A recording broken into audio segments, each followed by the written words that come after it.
My apologies. I apologize. A couple of items for you at the top. We've seen in recent days fighting in Tripoli and Akkar and other areas of Lebanon as terrorists attacked the Lebanese armed forces and tried to divide the Lebanese people. The United States commends the bravery of the personnel of the Lebanese armed forces who are working to keep Tripoli and Akkar safe for all residents. And we join with Lebanon as it mourns the loss of the soldiers and officers who died defending Lebanon from terrorist groups. We're encouraged by the strong stand of the Prime Minister in this regard and that of other leaders. We condemn those who seek to sow chaos in Lebanon and are confident that the Lebanese people will persevere if they stand united in the face of this threat. The Army and the state security institutions alone have the legitimate role of defending Lebanon under the direction of the government. We remain very confident in their abilities, and we will continue to support it and the Lebanese government as they battle to keep Lebanon safe and secure. General Allen and Ambassador McGurk were in Riyadh yesterday, where they had constructive meetings with Foreign Minister Saud and other senior Saudi royal and government officials to discuss shared efforts to combat ISIL. The delegation thanked the Kingdom of Saudi Arabia for their participation in airstrikes in Syria, their agreement to support train and equip efforts for the moderate Syrian opposition, for important steps they have taken to prevent Saudi citizens from traveling to join ISIL's ranks, and the Kingdom's efforts to encourage moderate Muslim voices decrying ISIL's violence and un-Islamic message. From Riyadh, General Allen and Ambassador McGurk went to Kuwait, where General Allen delivered remarks at a conference of coalition partners confronting and contesting ISIL's messaging, especially in the online space.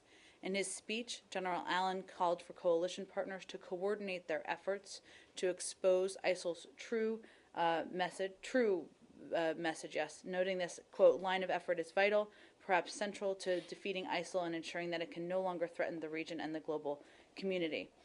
They also had productive meetings with the Emir of Kuwait, as well as the Prime Minister. They conveyed our thanks for Kuwait's support of coalition military efforts and our encouragement for further action on steps Kuwait has taken to monitor ISIL sympathizers, increase oversight of charitable donations. They are now in Bahrain, and they will then travel to Doha, Abu Dhabi, and Muscat in that order. Finally, Secretary Kerry will travel to Ottawa, Canada tomorrow, October 28th, for a series of bilateral meetings and to convey condolences to senior Canadian officials following last week's attacks in Canada. He will also express America's solidarity with the Canadian people, reaffirming the close friendship and alliance between our countries. The Secretary will emphasize steadfast U.S. support for our Canadian partners, continued close cooperation in our shared approach to countering violent extremism, and our commitment to stand beside our Canadian neighbors and friends. With that, can I start with a different trip? And I realize Sure. that this isn't your exact area, but since Ambassador Power is part of the State Department family, perhaps you can enlighten us as to the answers on a couple questions I have. One, has there been, or are you aware of any contact that US-UN had or that this building had with those authorities in New York State about this trip and whether or not the people who are on this trip would be subject to quarantine? Well, Ambassador Power and the traveling party were obviously aware of the discussions of potential quarantines by state and local officials prior to departure, and will, of course, be prepared to abide by requirements upon return. That said, they are also in close contact with the CDC, with medical experts, and are taking absolutely every precaution to stay safe and to avoid contracting the disease, a risk that pales in comparison to the risk we take if the international community does not take further action. Is it this building or US-UN's understanding that they would be covered by the quarantine orders that are in effect, at least in New York and New Jersey? They would abide by the requirements, state by state, or any other requirements. But do you believe that if they do what they say they're going to do on this trip and don't deviate from the norm, would they be covered by When the you say existing would they be covered, what do you mean by that would they be covered by exactly? the existing quarantine order?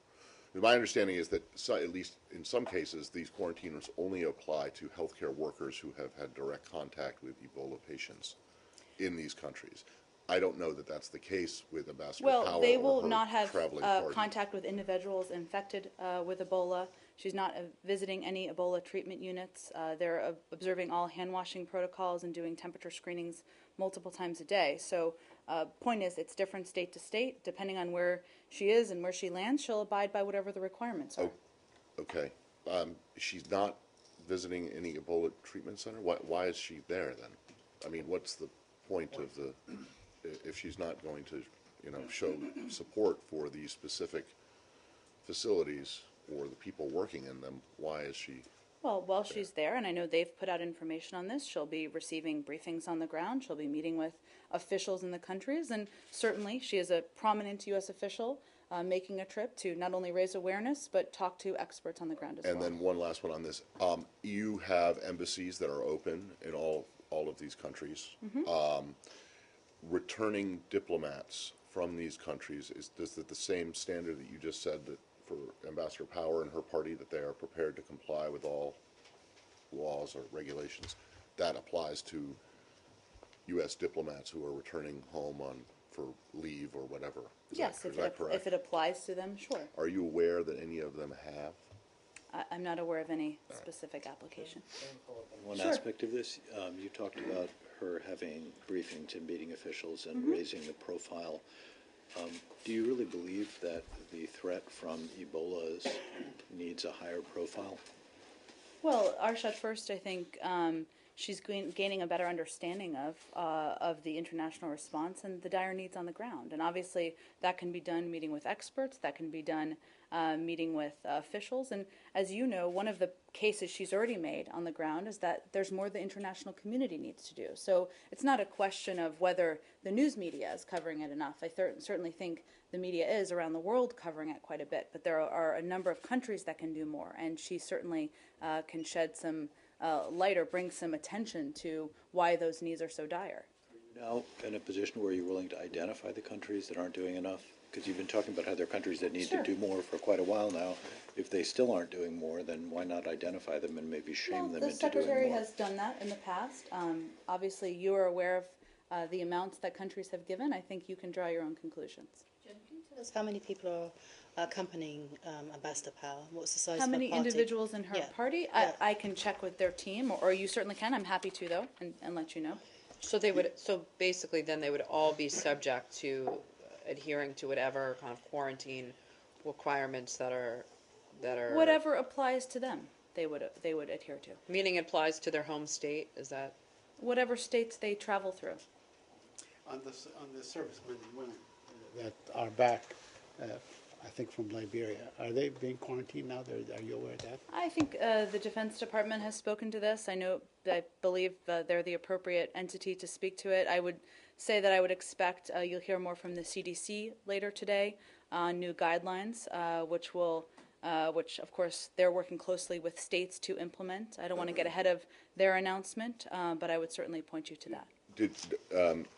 I heard some of the White House briefing in which they said that this DoD quarantine, non-quarantine, whatever it is you want to call it, was the work of was not a policy of the Pentagon, but it was one specific commander. That's correct. But I believe they've spoken to it, yeah. Right, but I want to know, but state has no plan to do the same with those people that we're talking about who are serving, the diplomats who are serving. No, in as these I mentioned, countries. they'll abide by any regulations that apply But to you them. don't, there is no State Department policy on this. No, we would abide by any federal policy. Do we have any more on Ebola? Ebola? Okay. Let's One more. One more, okay. Thank you. Madam, my question is that as far as this disease is concerned, many countries have not the kind of healthcare system like in the U.S., like in, let's say, in India and South Asia. All those countries are involved now, are the part of this U.S. effort to stop this Ebola. I mean, are you in touch with India, let's say? There are a range of countries that are contributing, Goyle, to this effort, to this international effort, and we certainly will continue to encourage every country to do more, as we will. Should we move on to a new topic? Go ahead, Joe. Kuwait? The meeting in Kuwait. The meeting today? attended Sure. by General Allen. What are you actually hoping concretely will come out of this? Are you expecting some kind of framework to be drawn up, or expecting further commitments from countries? What exactly concretely Well, they will happen? read a joint statement at the meeting, which we'll put out and provide to all of you, which may be useful, Joe. But during the meeting, part of the emphasis was on the need for coalition partners to work individually and collectively to expose ISIL's true destructive and barbaric nature.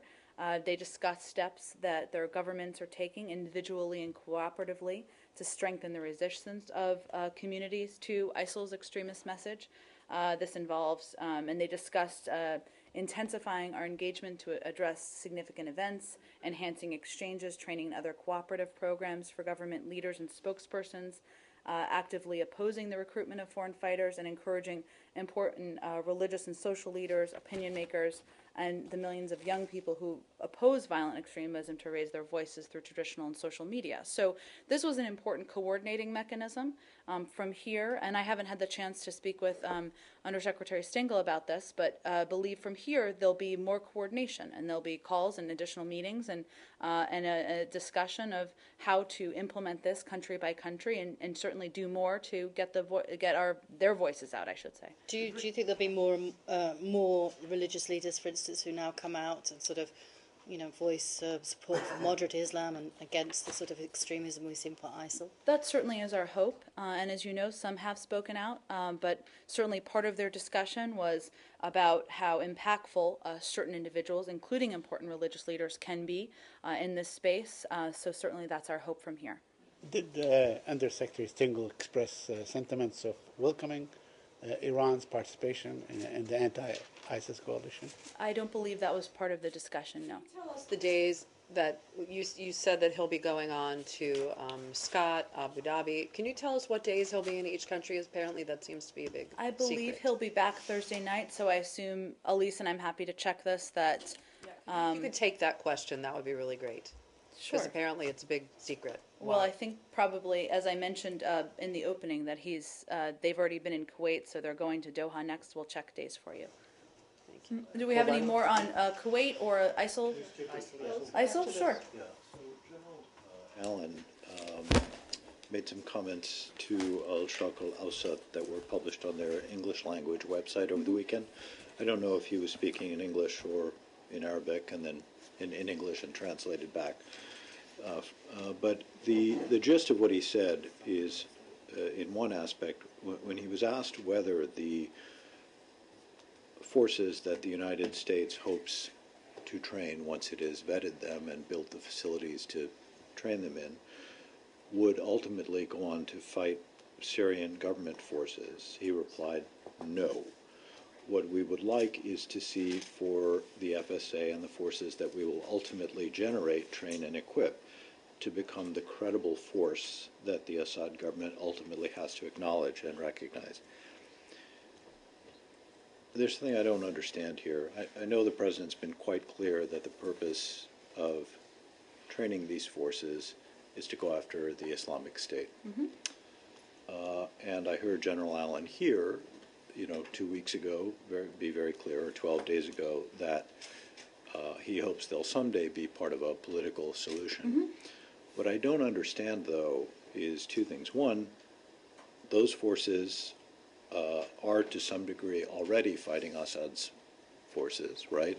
So it's hard to imagine that they're not going to keep fighting them, particularly if they have fended off Islamic State. And then secondly, why on earth would Assad take them seriously, recognize them, see them as something to reckon, a group to reckon with, if they're not fighting? Sure. So Well, I don't get it. Oh, I've spoken with General Allen about this many times. I didn't speak with him today about this. I did speak with his team about it. I saw the same report you did, and his view is what the view of the president is, which is that, and it's hard to explain exactly how the question was posed and if there was a language barrier. I'm not quite Yep. clear on that, Arshad, but is that they've been fighting a two-pronged war, as you mentioned, against Assad and against ISIL.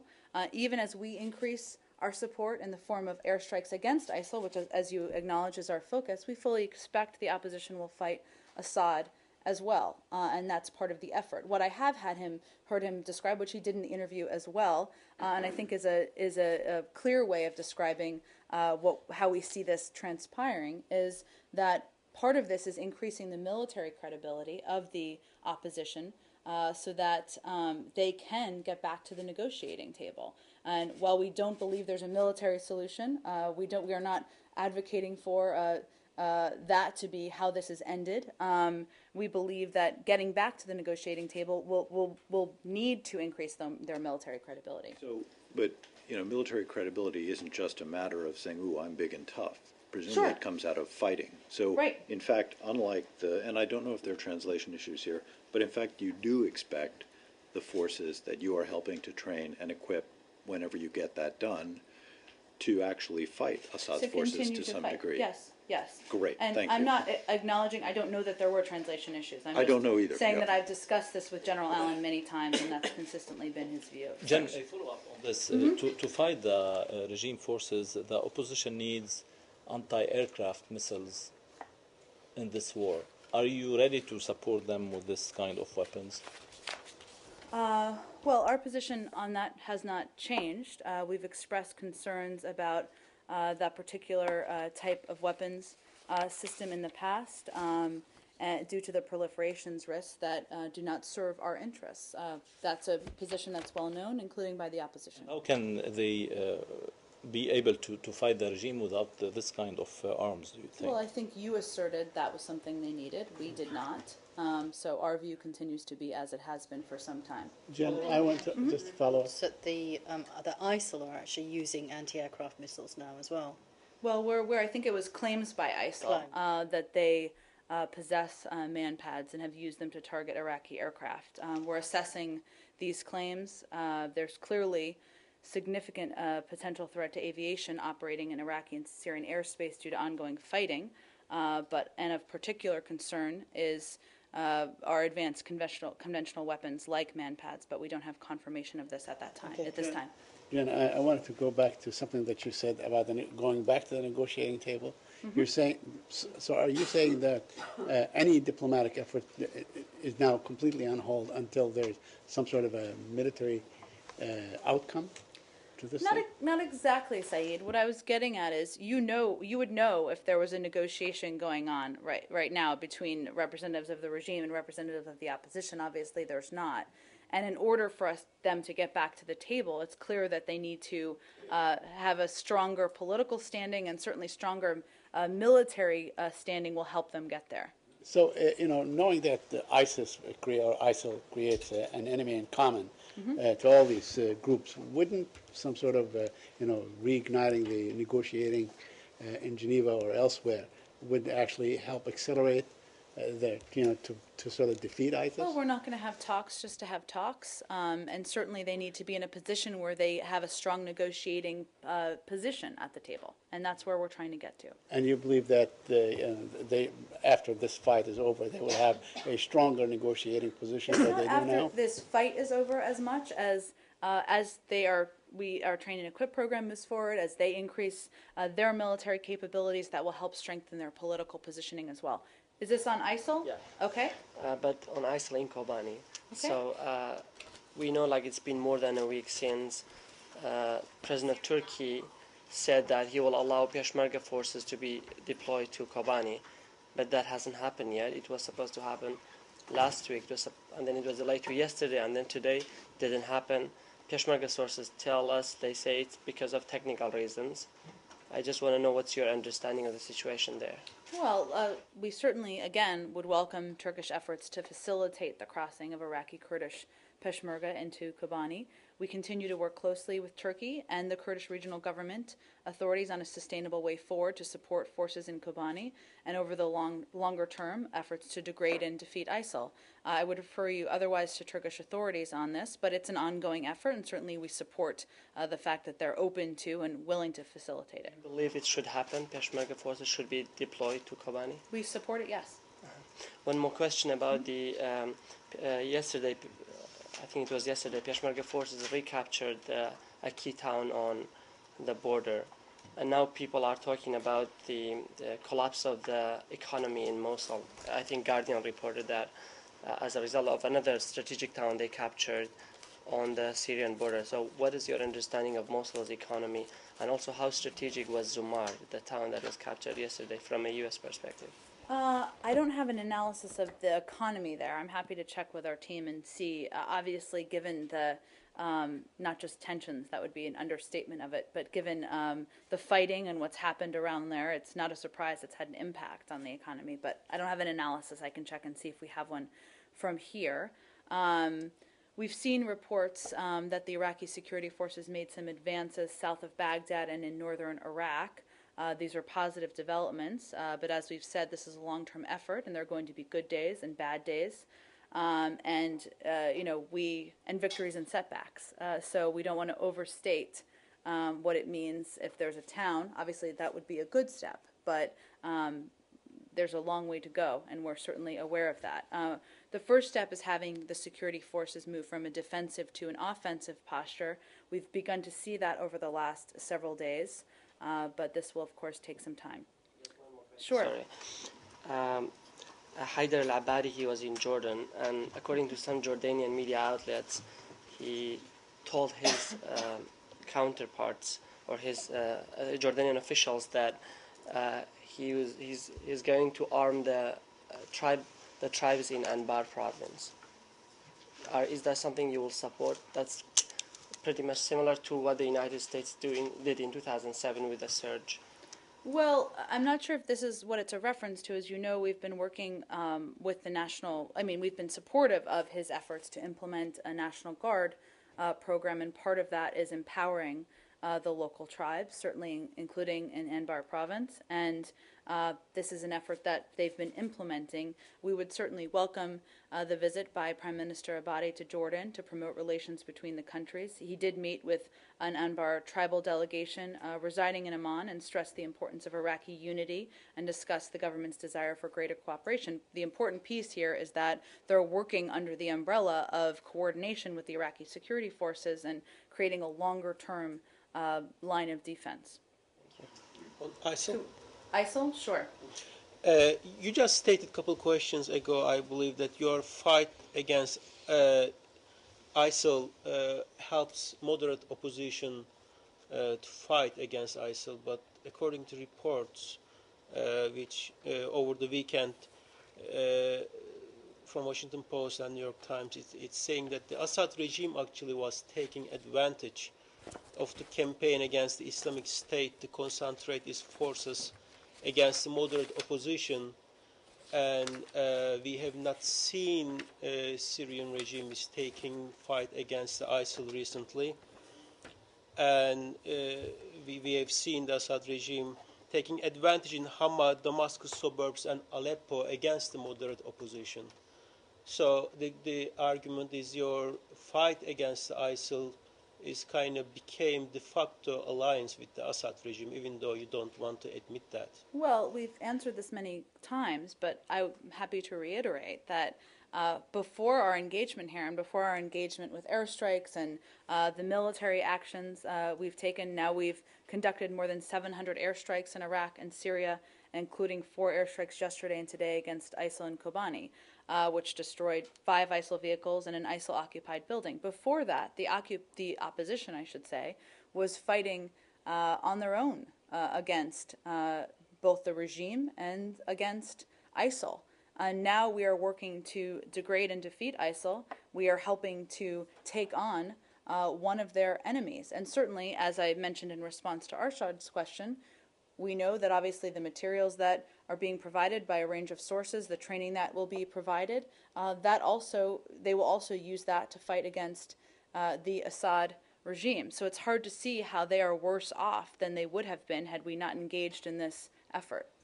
The arguments goes that the Assad regime increased its barrel bombs and other attacks on the locations that the Syrian moderate oppositions are taking. This is the argument. They stopped fighting with the ISIL, which they weren't much anyway, but now they increased their attacks on the moderate.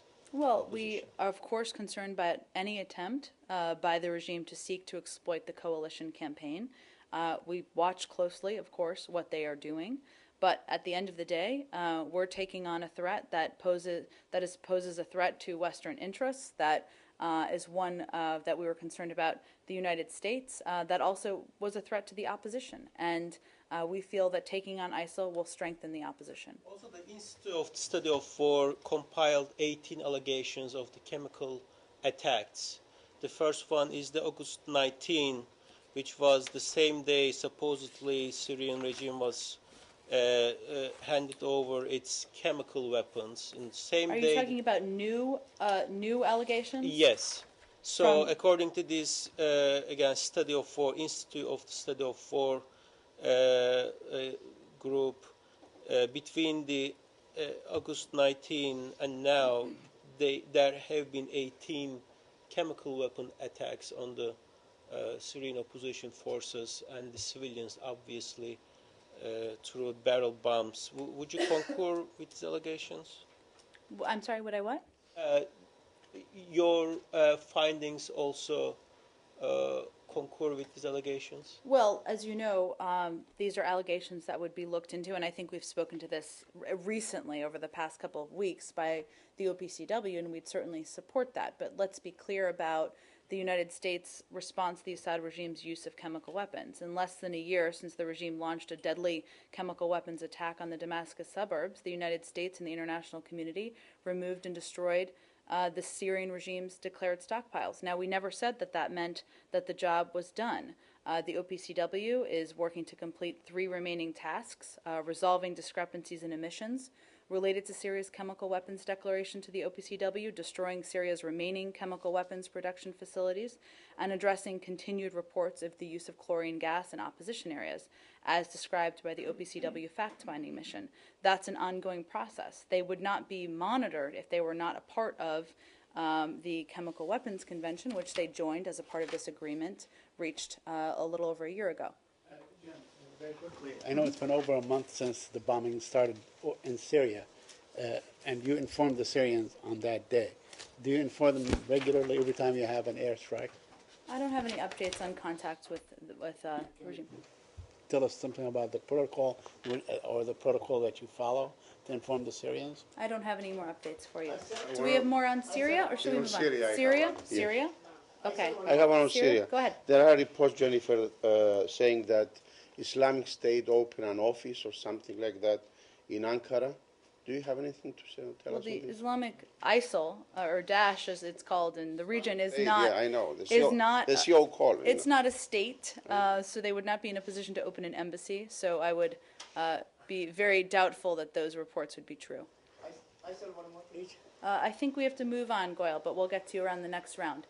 Go ahead. Israel, can you talk about Israel accelerating new settlement units that was just announced today? And if we could just follow on last week, it just seems that there's a little bit of acrimony between the U.S. and Israel right now surrounding the defense minister's visit, Israel now with these settlements. I mean, what's going on? Well, we've seen, there have been reports. There haven't been an official announcement at this point in time. We're certainly deeply concerned by the reports. We are engaging at the highest levels with the Israeli government from our embassy on the ground to get. No, I said on the ground, from our embassy on the ground, to get more information, and we continue to make our position absolutely clear that we view settlement activity as illegitimate and unequivocally oppose unilateral steps that prejudge the future of Jerusalem. Israel's leaders have said they would support a pathway to two-state solution, but moving forward with this type of action would be incompatible with the pursuit of peace, and that is certainly a message that we are conveying directly. In terms of our relationship, the defense relationship, as you know, remains as strong as ever, and the ties between us are unshakable. There are times when we disagree with actions of the Israeli government, including settlements, the issue of settlements, where we have deep concerns about some of the steps the government is taking. We express those, but it does not mean that we don't have a strong and formidable relationship that continues. Has there been any contact outside of the embassy with the Israelis since the defense minister left? I think the secretary spoke with the prime minister this weekend.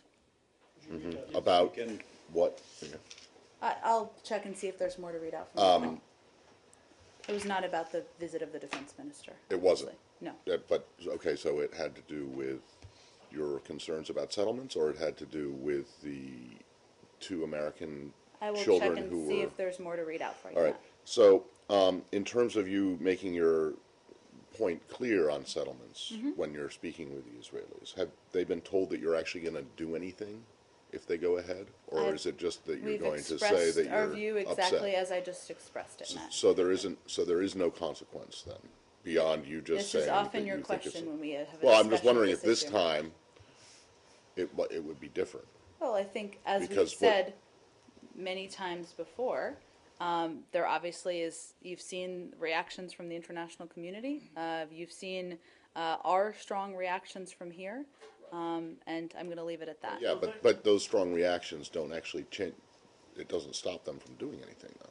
So I'm just wondering if this time, if they go ahead with what you were just talking about, that you're deeply concerned, I'm wondering if it will actually draw a consequence, Well, I other think than the key, you getting the angry key from the challenge, podium. Matt, I think, is if Israel wants to live in a peaceful society, they need to take steps to reduce tensions and to avoid steps that are going to be incompatible with peace, and that's consequences that that would impact them directly. Saying that, I mean, do you think now that basically Israel is kind of giving up on that and is just going ahead with its own unilateral plans? I didn't say that. I would leave it at what I just said, which is that it's incompatible with their stated desire to live in a peaceful society. I mean, You called late on Friday, you issued a fairly strong statement in your name calling for a speedy and transparent investigation into the killing of a U.S. citizen, apparently by, or your statement said, by the Israeli Defense Forces. It's been 48 hours since, more than that actually, 60 hours, say, since you issued that statement. Have you yet seen a speedy and transparent or transparent investigation by the Israelis? Well, Arshad, I don't have a day-to-day evaluation of the investigation. We remain closely engaged with authorities. Our consulate general in Jerusalem is in contact with the family, but obviously we want to see that investigation rapidly concluded. But you asked, can I keep going on this? Forgive me. You asked for it to be fast. Has it been fast? It's been moving forward. I don't have an evaluation of the investigation. Could you take timeline. that one for us? Because you asked I will let you know if there's more that we can publicly convey. for a speedy investigation. More than 2 days has gone by. A U.S. citizen is dead. I'm And well it's aware. That's why we put out the statement on But- Friday. and that's exactly why I'm asking if you've actually seen whether or not there has been a speedy investigation. I will let you know if there's more we want to convey from the U.S. Is government. the U.S. government involved in the investigation? Is the FBI involved in any way, or if this is the Israeli Defense Force? Local you know, authorities State have the lead, at least not that I'm aware of. But I mean, usually in the killing of an American citizen, I mean, usually the FBI or some other kind of U.S. law enforcement agency would be involved in the investigation. You're just leaving it up to the Israelis to investigate these supposed Israeli killing of an American I citizen. will check to see if there are any U.S. Officials involved. John, there was another U.S. citizen who was killed in last week as well, a child, and you put out a statement We about did. that as well. Actually, a baby, not I guess. Yes, What is the 3-month-old baby. correct? Yes. How is the investigation into that I going? don't have any updates on the investigations. I would encourage you all to ask the Israeli Okay. authorities that question. Several. Hold on. At least several months ago, there was a shooting. There was an incident involving a shooting of some Palestinian youths. They weren't Americans, but you called at that time for an event. This was the video, the one that was captured on videotape. Are you aware of the results of that Israeli investigation? I would encourage you to ask All the right. Israeli And authorities then- for any outcomes they would like to share with you. In the case of the Palestinian American teenager who was killed on Friday, do you know the circumstances under which he was shot? I don't have any There more are, details. okay, the reason I ask is because there are reports out there that he was throwing Molotov cocktails at cars on a highway. And I'm wondering if that is the case, would you have still been so speedy in putting out a statement and offering your condolences to the family? The argument that is being made by some in Israel is that this kid was essentially a terrorist. You don't agree with that, I assume, but I don't know, so that's what I'm Correct, asking. we don't. I don't have any more details on the circumstances, though. Does that would apply even if he was throwing Molotov I'm not going to cocktails? speculate, I don't have details. All on right, it the to other share. thing, Maybe I got, back to the- I got one sure. more on this, and then I'm done. There is a photograph of this teenager being buried today, Mm-hmm. and he's wearing a Hamas headband. That was put on him, obviously. Is that of concern at all? I just to you don't have guys? any more on this particular case. Back to the baby, can you, I mean, supposedly it was by Palestinian militants or whomever, not by the Israelis. Can you say or check whether that the U.S. is involved in the investigation into the killing, I into will that see car if there accident? is U.S. involvement in either of the cases. Thank you. Jen, you said that Israeli leaders are committed to the two-state solution. Have you read the interview with the Israeli defense minister this weekend? I said they have stated that, but Okay. obviously But he actions like actually- settlement activity are Okay, well, inconsistent let me with get your reaction to what he said. He says that no, not a two-state solution, that the Palestinians basically will not get more than some sort of an autonomy, that both Abbas, as his predecessor Arafat, are not committed to peace. They don't accept Israel and so on. And he said some We'll say that I strong have not stuff. looked at the interview, but as you know, there are some who are not supporters of a two-state solution or a peaceful outcome. So I don't think that's... So you find yourself in a sort of a different position, opposing position, if you will, to the Israeli defense minister. You think that I have Abbas not is a partner for Said peace? I have not looked at the interview. I'm happy to do that. I would just state there have been comments made in the past that are not supportive of a two-state solution by individuals. Obviously, we have been working with Prime Minister Netanyahu in the past when we've been pursuing this process. Let me ask you If this. the- if- hold on, say, but if you're talking about people in the Israeli government or Israeli politicians who are not in favor of a two-state solution, presumably these are the people who are pushing for new settlement activity. Is that your understanding? The consequence of that then is that they get what they want, which is that there's no two-state solution.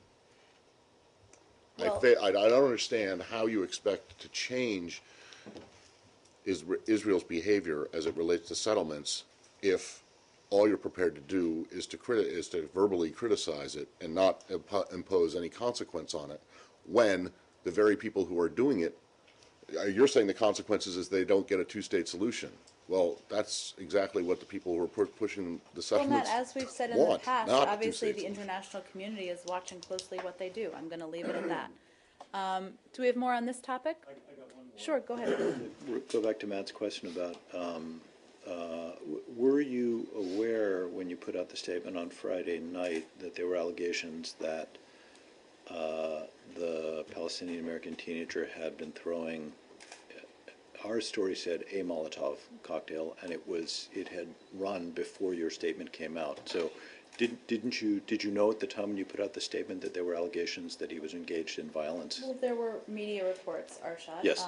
Beyond that, I don't have anything to Right, read no, out for but you. I just wanted to get on the record that you knew about those reports when you put out the call for the speedy investigation. Matt, Arshad, I'm happy to talk to our team and see if there's But more. just to There's a clarify good- what Matt was saying, and you kind of said something, but it was just very short. Okay. You do not believe that this teenager was throwing Molotov cocktails, is that right? I don't have any more to outline or confirm for you in terms of the No, circumstances. he said that you don't believe that to be the case. That's Do not you? what I And you said. said no, you don't. He asked me if we thought he was a terrorist, and I said no. okay. If that was the case, you think you were a bit too precipitous, perhaps, in issuing that statement I think condemning? we're going to have to move on now. Do we have a new topic? Ukraine? bilateral talks, Oh, it's let's Secretary- just do one at a time. One at a time. Go ahead. In terms of the bilateral talks or meetings to be held between Secretary of State John Kerry in Ottawa tomorrow, what more detail can you tell us about what those discussions will entail? Will it be enhanced cooperation in terms of the investigation into those terrorist attacks in Ottawa, in Quebec as well? And also, has there been any increased security in light of those as the investigations are ongoing into what exactly transpired last week? Is there any enhanced security here at any government buildings, at any embassies, in terms of that, in light of those attacks again? And in terms of cooperation between law enforcement in the U.S. and Canada, Is it primarily on a law enforcement basis, or is there investigations that are being cooperated with as well? Well, I think, one, the purpose of the trip is to certainly pay our respects given the events in Canada last week. Canada has long been an important partner. They will continue to be. I expect we'll do some previewing on the way to the trip tomorrow. But the purpose of the trip is more to offer condolences and to continue to work closely as partners as we long have. Has there been any heightened security, though, here as a result of We that, or don't any? discuss security measures publicly, and certainly not from the podium. As you know, we issue, through our typical system, travel warnings. We issued an updated worldwide caution, I believe it was a couple of weeks ago, and that outlined potential attacks on Western interests, and certainly everybody observes that, reads it, and takes steps accordingly. And is there cooperation also in terms of the ongoing investigation into what happened in that respect? Canada has the lead on that, so certainly I'm sure that will be discussed, but I don't have anything else more for you on that. Ukraine? Sure, Ukraine. Okay, lots of Ukraine. Roz, you want to start to kick us off? Yeah, what's the U.S.'s reading of the elections, and also what is the U.S.'s reading of Foreign Minister Lavrov's seeming approval of the election outcome on Sunday? There'll be a statement from Secretary Kerry that should go out shortly, perhaps even while I'm up here, but let me reiterate some points from there. We congratulate Ukraine on the successful parliamentary elections held October 26th.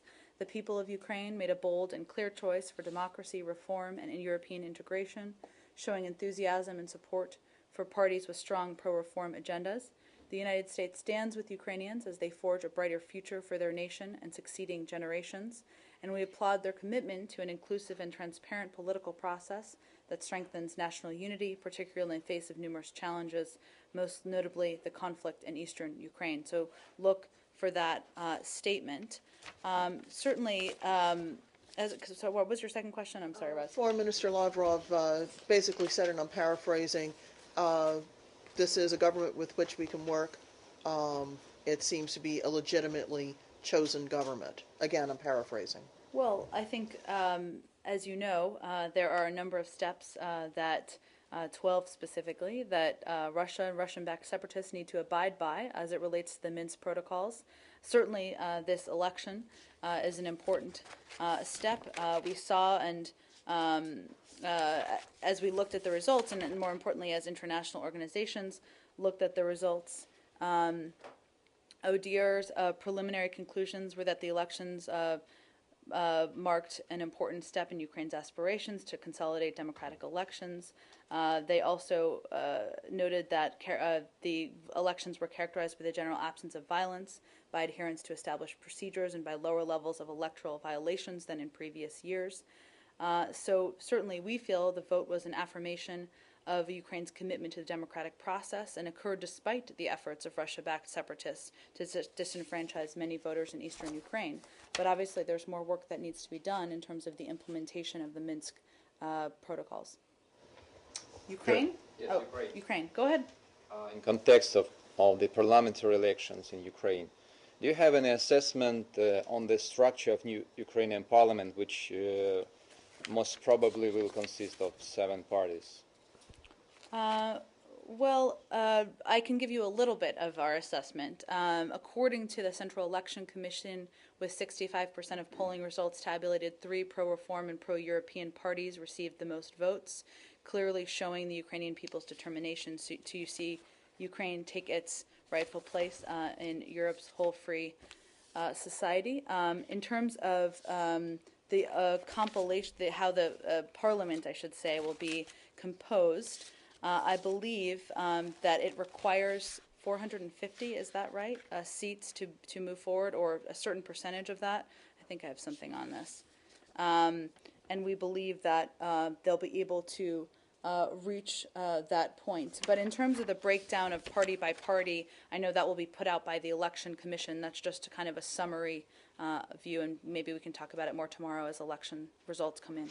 I just need to go back to Israel for 1 second. Sure. I don't expect you to necessarily know the answer Okay. to this, but maybe if you could take it. It does have to do with the two Americans who were killed Okay. last week and the statements that were put out by you, by this building in your name. One is that you said that now the investigations, the Israeli investigations into both incidents are still going on, correct? And so you don't want to That's draw any my conclusions. understanding, unless So- they've put out any specifics Okay, from so- Israel. They're led by the Israelis. But your statement on Wednesday about the baby being killed Mm-hmm. talked about the incident being a terrorist attack, okay? Mm-hmm. So that is based on what the Israelis told you? Because the family of the guy who was driving the car say that he just lost control. Well, I don't know I whether think that's it's true or based not. on our evaluation of the events on the ground. Okay, but the investigation is still ongoing, and now you are not, you're sure or you don't think that the Palestinian American teenager was a terrorist or engaged in Well, a let me violent be act, clear. I even don't though have the an investigation assessment of the events. isn't over. I don't have an assessment of the events that happened last Friday. Obviously, we put out the statement because of obviously it's a tragedy when a young teenager is killed. But there's an investigation that will go on. That's not led by us. We'll wait to see how that proceeds. What about the two other elections? Sure. Just on the nature of the investigation, you said local authorities, and then you said Israeli-led. I mean, to your knowledge, does the investigation of the death of the Palestinian American teenager on Friday have any Palestinian involvement, or is it entirely run by the Israelis? I would point you to the local authorities there for But- more of a breakdown of who is running the So investigation. you don't know, when you're calling for a speedy and transparent investigation, you're not sure who you're asking for it from? Arshad, I said local authorities. Obviously, the Israelis lead most of these. Let me see if there's more we can provide to you I'm to just make it interested more to know. clear to you. Yeah, if the Palestinians are also involved or We'll not. check and see if there's more we can provide to you. The Tunisian elections? I mean, there were two Sure. other major elections. Yes, we put out a Tunisia statement this and- morning. Did yeah, you see it? okay, yeah, Okay. The statement, right? No, I mean, Good. I don't know if How there's a about specific Uruguay? question. They had an election too. I can talk about that if you'd like. Where should we start? There And are Brazil, elections. but Brazil has already been commented on. Yes, Brazil has been commented on. Where should we go? Well, it does appear that the pro-Islamist party in Tunisia is conceding defeat. What is the U.S.'s reaction to that? Well, I think we put out a statement, Roz. I'm not sure if we have much more to add to that. Did you see the In statement? general, I mean, it does seem that the kind of political Islamic experiment in the wake of the Arab Spring and the elections that happened in the region seems to have gone to the wayside. Was it like the movement towards political Islam, a kind of quick blip? Is it a quick what? Like a blip? I mean, did it, is it something that wasn't sustainable? Did the Islamists prove, Were they incapable? incapable of ruling? I don't have an assessment of it. I'll check with our team and see if there's more to provide. So in retrospect, should not have been the case in Egypt, for instance. I mean, Morsi should have been allowed to continue on, and perhaps we could have seen his demise politically without any bloodshed. I think we've addressed that topic At the many, many times in the briefing room. Should we go to a new topic or China? Yeah, China. Okay. I was wondering, I think we've talked about this a few times before, but there was the ribbon-cutting ceremony on Friday for the Asian Infrastructure Investment Bank. Now that that's officially happened, do you have any comment or statement on it? Sure. Well, I think as it relates to the Asia Infrastructure Bank, as we've said in here before, our view is that it would need to be done in a transparent manner with high standards, and that's something that we've conveyed to countries in the region, that we've conveyed as well to the Chinese. Beyond that, I don't know that we have a new assessment of it. Assuming those standards are met, in general, do you welcome the addition of this new partner for other investment banks in the region? I'm not sure that we have enough information to assess that at this point in time. And I then- can check and see if we do. And then is there any truth to the report that Secretary Kerry personally asked Prime Minister Abbott that Australia not join the bank, at least in its early stages? I've been in all of these meetings with the Secretary, including the one last week, and he simply restates what we've stated many times publicly, is that we believe that it would need to be done in a transparent manner with the highest level of standards, and that's something that we'd want to see, and certainly that's what he's conveyed to countries in the region. But there was never any instance of the U.S. asking or encouraging countries not to join the That's bank? how we've conveyed it. That's how he's conveyed it. we have any more in China? China. Okay.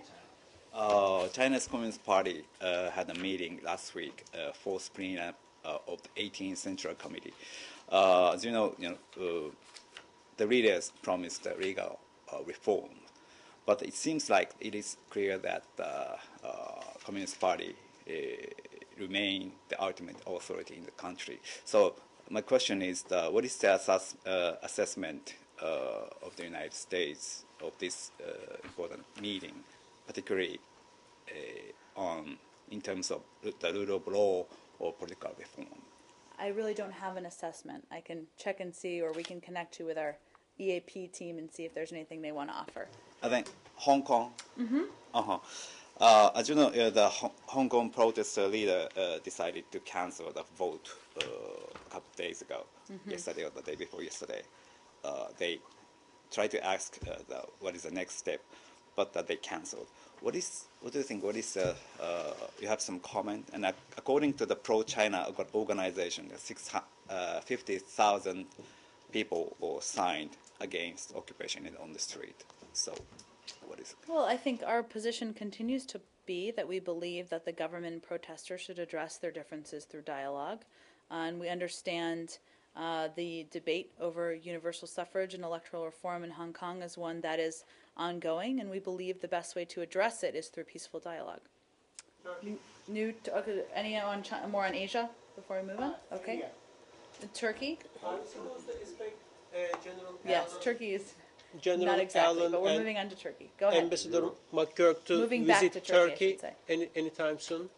I'm sorry, can you say that one more time? General Allen and Ambassador McGurk to visit Turkey anytime soon. Are we expecting? Well, as you know, they were just there about 2 weeks ago. Yes. I expect they'll spend quite a bit of time in the region, but I don't have any new trips to announce for all of you. So, as far as we can see, the disagreements or differences between the U.S. and Turkey have not been able to overcome over Incirlik Air Base and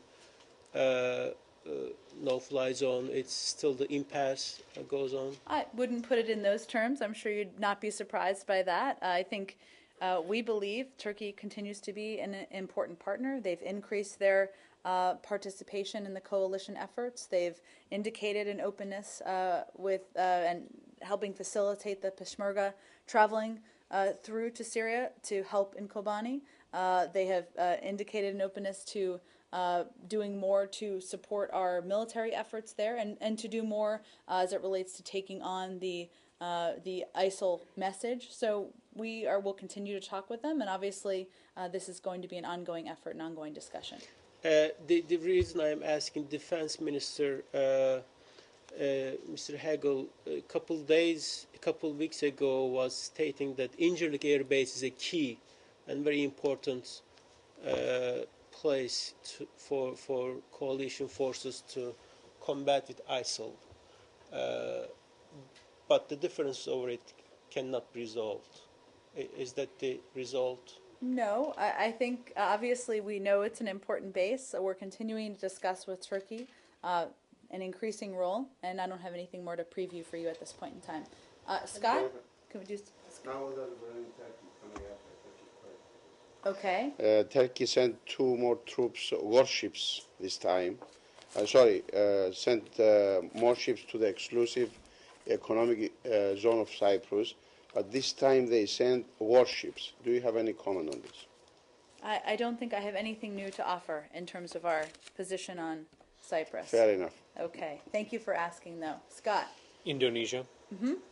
The new president in Indonesia has chosen as his defense minister a former army chief of staff against whom there are allegations of human rights abuses, specifically in Aceh. Is the United States aware of those abuses, concerned about those allegations, and if so, has that concern been expressed to the new president? Well, Scott, I'm going to have to check on that specific question for you, and I apologize I don't have anything for you on it at this point in time.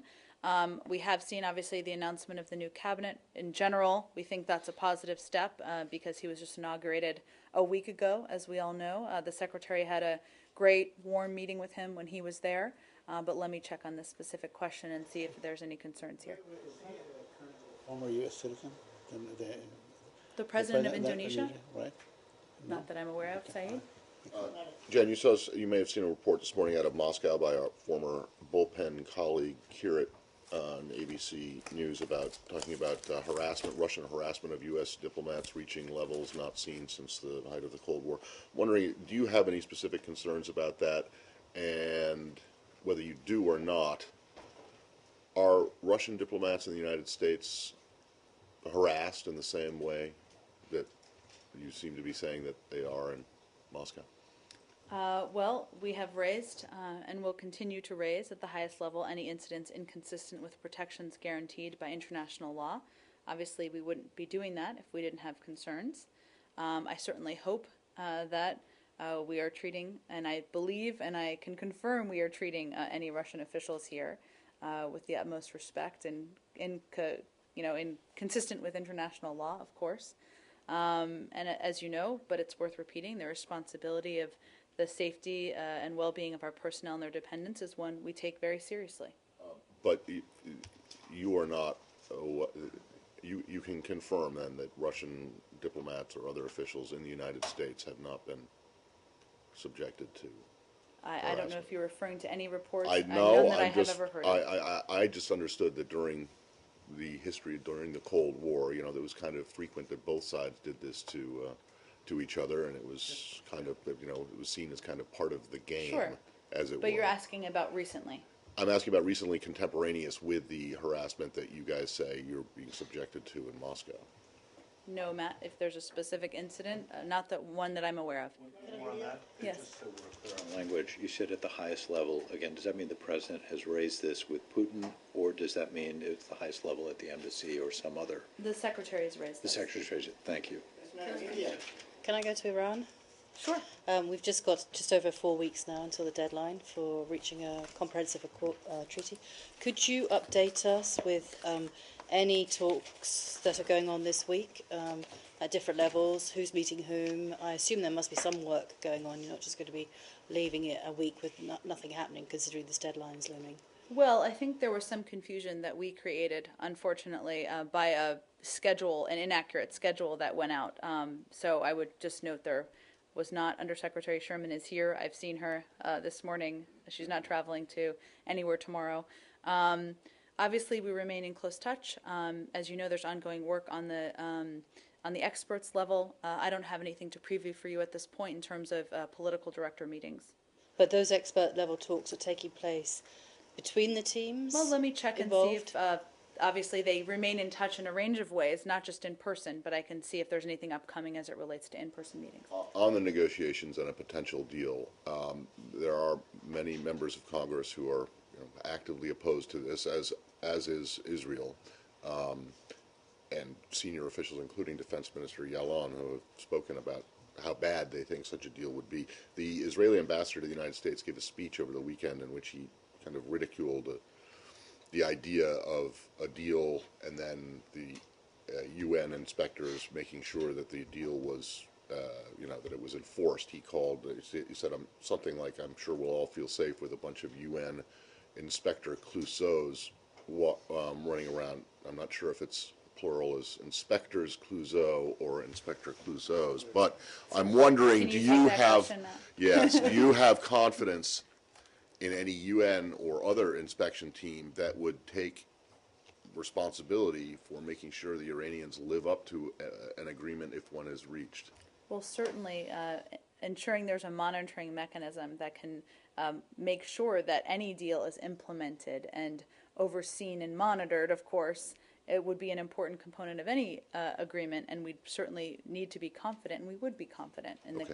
Is it your understanding at the moment that if it gets to that stage where there is an agreement, that the IAEA would be in charge of doing any monitoring, or would there be some new group that is created to do that? Or are we just so far away from a deal that no one's even contemplated how it will be You're familiar monitored? with the role the IAEA has played. Obviously, we have 5 weeks to go or 4 weeks to go before the deadline. I don't have anything to preview for you in terms of an outcome of a deal. Right, but you don't expect that some new group will be created to monitor a deal if there is one, right? It would be done with the existing institutions. I just don't have anything more for you. Have you determined yet when the next political director level Not talks quite will yet. be? Not quite. We're being discussed. I don't have anything to announce for you. And I don't know if you saw the comments this morning from the deputy chief negotiator from Iran, Arachi, who said that he was referring back to comments that Under Secretary Sherman had made in her speech last week, in which she said it was the status quo was unacceptable, words she's actually said before in the past. But he said that's backwards, we're going backwards, so we're not going to go backwards on these talks. Do you have any comment on what he had to say about it? I'm not sure exactly what he meant by that, so I would point you to Undersecretary Sherman's speech where she outlined where we are last week. He was referring to that. He was saying that what she was saying was actually going backwards from a position he must believe is on the table. Well, I think it's what we've been clear about in terms of our objective is cutting off all of the lines of that Iran would have to acquire a nuclear weapon. So certainly that may require taking steps back, I guess, if they refer to it that way. But I don't think I have more of an assessment of it. Go ahead. Do we have more on India? On Egypt? Let's Egypt. Go ahead. Do you have any reaction to the sentencing over the weekend of 23 activists to jail terms?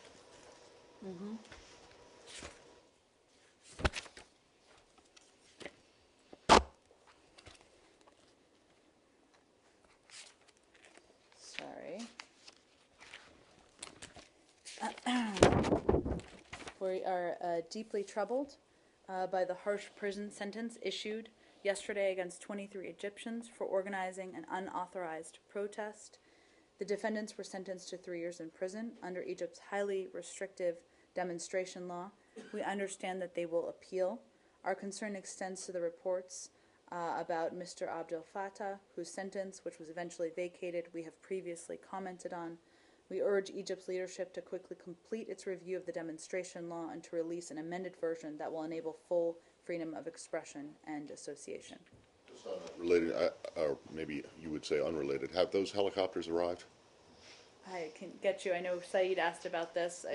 We released them, so I would point you to the Egyptians and see if. So they got them, and then the totally independent judiciary issued these harsh sentences to these. Well, activists. we said at the time, Matt, that this was unrelated to whether we thought that they had taken all of the steps necessary. Obviously, we haven't done the certifications, the additional certifications, as it relates to human rights issues and media freedoms. You would be aware if we had, but we have not. So, have you seen the statement that was put out by a group of news editors, basically saying to the effect that they would wholeheartedly support the government's policies against fighting terrorism? We have seen that. Media freedom is a cornerstone of a democratic society. It's the responsibility of a free press to guarantee the public's access to information, including holding state institutions accountable for their actions. And so journalists in Egypt must be protected and permitted to freely do their jobs without the pressure of self-censorship. Is it your assessment, though, that this statement was made sort of due to pressure from the government or due to fear of retaliation for critical reporting? I would point you to them to make that assessment. All right. Thanks, everyone. I'm sorry we have to wrap it up. Thanks, Goyle.